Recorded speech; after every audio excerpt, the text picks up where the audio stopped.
global markets and jobs. Let's bring in Wall Street Journal Chief Economics Correspondent John Hilsenrath, Stifel Chief Economist Lindsey Piegza. John, to you first. What will be good news in terms of this jobs report? What are you looking for? Well, Dagan, you just mentioned it a second ago. The wage piece of today's report is going to be really important, and I think it's going to show a pretty good increase. You know, the wage numbers have been rising around 2% year on year for much of this recovery. We're going to get a pop in that number today. It could be closer to 2.8%. Some of that relates to what was stuff that was going on a year ago, but I think in 2 or 3 hours, people are going to be having a discussion and a debate about whether wages are finally starting to rise again. Lindsey, you agree with John, right? I dare you to disagree with him. I think wages certainly is a very important piece, but people are also going to be looking at that headline number.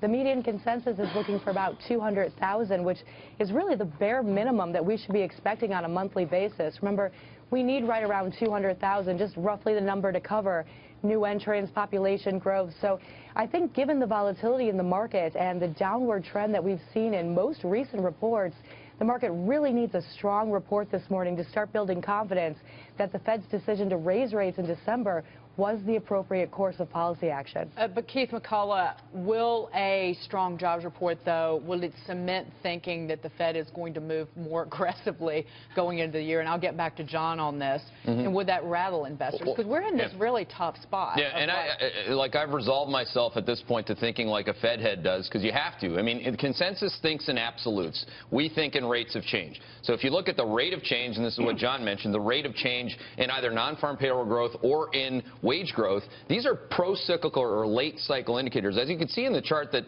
we just flagged there, you know, if you look at the 07-08 peaks in wage growth, that wasn't a sign of a new recovery. That was a sign of the end of the cycle. And again, I think that that's the major problem that the Fed's doing. They're looking at the most lagging economic indicator, which is employment, and they have 19 different ways to look at that number. And I think that the Fed is making a mistake getting tighter, given what's happened in not only economies, but in markets in the last 6 months. And, you know, I think we're all expecting wages to improve. We've been waiting for them really for 2 years. Through this recovery, we've seen the jobs come back, but wages have been flat. They're only up about 2%.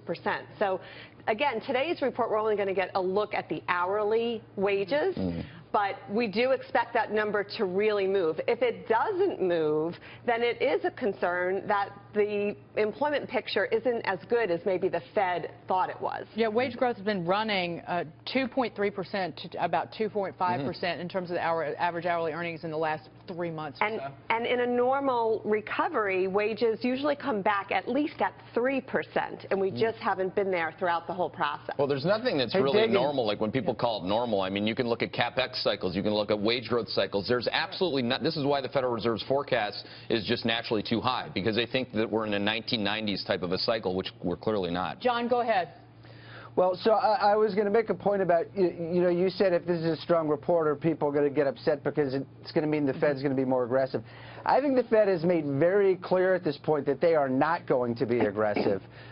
They did this first rate increase, but they're going to move very slowly. You know, let's not forget Janet Yellen was a dove before she became chairman of the Fed. And, you know, they've penciled in 4 rate increases this year. It would take a really, really, really strong economy to move her beyond that. And I think the risks are that they're going to do less than they said they were going to do, and not that they're going to do more. So are you more in the two moves this year?